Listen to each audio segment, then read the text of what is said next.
Hey internet, so today I want to talk about products that I've hit major pan on, and I actually did a blog post about this earlier in the year, around January, and it just outlined some of the products that I am currently using, that I'm currently trying to finish, because it gives me a great deal of satisfaction, as it does most people, to finish up the products they buy.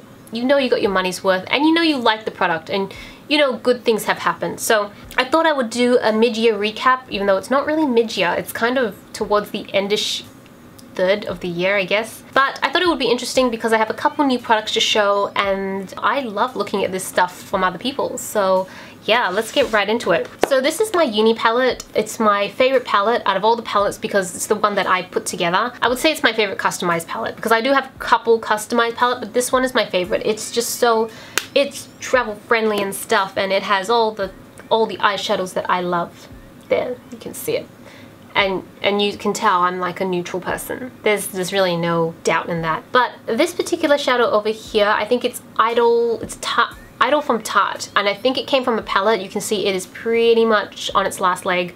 I don't know if I will be able, I keep using it, I'm gonna keep using it, but it's gonna hit a point when it cracks, and when it does, that's it, it's out, it's gone, because it's not usable at that point, and I'm not really the sort of person that wants to take the crumbs of an eyeshadow and try and use them, because do you see how many eyeshadows I have here? And have you seen my blog? But also, it's just a time waster, and I don't think most people have the patience to do that. So that is my favorite. I actually use, for work, this shade and this shade all over the lid, in the crease, and I'm done. The next one is an eyeshadow palette from Maybelline. It is really old, and I don't think you can actually buy this anymore, and I've featured this a while back in my, I've had this for a few years, but you can see that I've finished up 2 eyeshadows here. Everything in here is shimmery, everything in here is gorgeous, but these two, the lighter shades, I just got the most use out of them because I tend to like to wear lighter makeup, so that just made sense.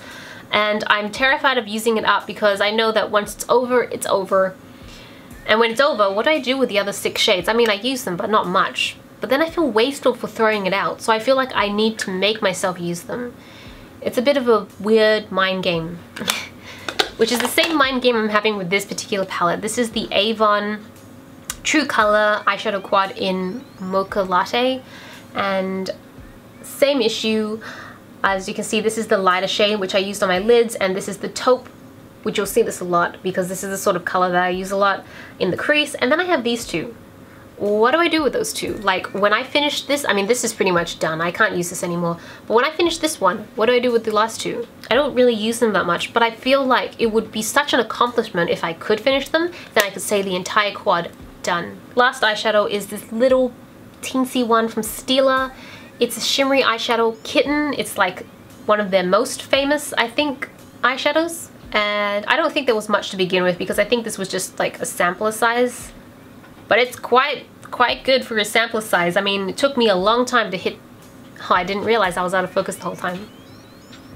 Oh well. It took me a long time to get to the point where you can see the pan, so it's really good. Really shimmery though. So wear with caution if you are not a shimmery fan, but I really love this.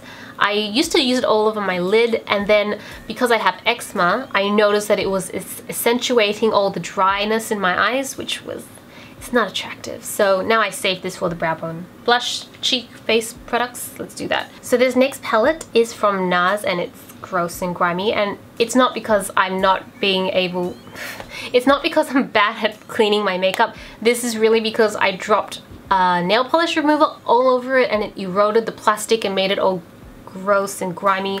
But I can't just throw it out. These blush palettes, this blush was, I think it's like 40 bucks or something. It's expensive, so I'm gonna keep it and use it up, and I've been doing a pretty good job of that. I say that even if I use this every day, it's probably gonna take me the rest of the year to finish it, just because I don't use a ton of blush. It's not very heavy, at least I don't think it is, and it just takes forever to get through, so that's good value for money, at least. Sort of. I have this highlighter, which if you've been watching my videos for a long time, then you would have seen this featured in many videos, but basically it is from CanMake, and it is just a true white. You can see it is just a pretty much true white powder.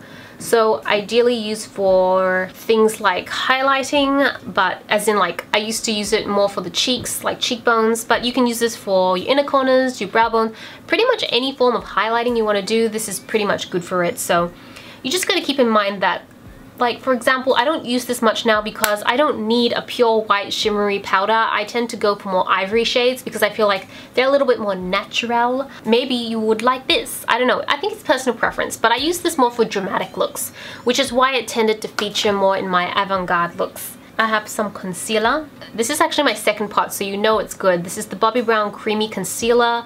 And you can't see it very well. I'm gonna do a real close-up and see. Is that obvious at all? It's very creamy product, so I don't know if the pan is obvious. But basically, I use this to conceal right under my eyes. Funnily enough, not using it today. I'm not really a big concealer person today, but it's so creamy and it's really thick, so it does a really good job, especially on those days when I feel like I look like death. And now I've got some powders. This one's a face powder. This is from, I'm not sure, like ZA, is that it called? Face powder. It's all reflecty and stuff. And I've been using this for a long time. This is it's like, where is the pen? I think wherever you can, there's like a slither of metal just here, slither of metal. And so I feel like that counts as hitting pan, but I've been trying to actively use this as much as possible when I use liquid foundations. It's a very translucent powder though, very light. I hardly even notice it's there, so it is great and it will probably get used up. But it's probably gonna take a little while because I am trying to finish up some loose powders right now. I just never get loose powder. In the past I just would never use loose powders because they're just a bit of a mess, so I would always go for the pan form. But I have so many because I just think they're amazing to buy, so I'm in the process of working through some, forcing myself to use them and seeing if I like it, and I'm liking it. It's pretty good, so kind of moving back and forth. Now I have some powder foundations because these are the ones I go through probably the most. When I'm not using liquid powder foundation, what is that? When I'm not using liquid foundations, I always go to powder foundations. They're just so much easier to use, and it's great when you're in a rush, just all over the face, skin done, and then just put on some mascara and that's it. The favorite I have right now is this one from NARS, and it is in DeVille. I think it's DeVille Light 3. This particular one is no longer made, like as in this packaging. I think it's like a square box now. But basically it's this. I mean, I don't even know why I'm really showing you. I think I'm just showing you for the sake that you can see that I'm not lying. I have hit pan, but the color doesn't really matter. It's such good quality, the NARS powder foundations, so I really recommend them. Funnily enough, I also really love this one from MAC Lightful. It is an Asian release, I think, because I only can find this in Hong Kong. At least that's the only place I've seen it. Makes me really sad though, because I hit pan. I luckily had the sense to buy a backup at the time, so I'm not too sad. But this is probably, I know I said NARS is my favorite, but I think I'm going to take that back and say this is my favorite because it's really hydrating for a powder foundation, which is weird.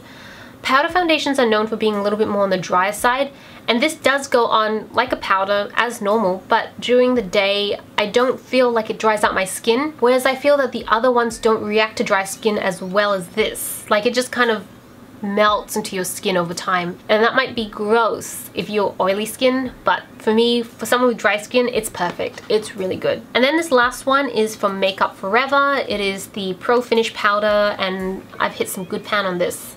I'm actually using this right now, as in not today, but I used it yesterday for work, and this shade's a little bit too dark, 117, but once you blend it out, it's not so much a big deal. So yeah, those are all the products I've hit pan on. I really am hoping that I can finish a couple of them before the year's end, so I feel a little bit more accomplished about things. But I hope you enjoyed that video. I hope you found the opinions kind of useful.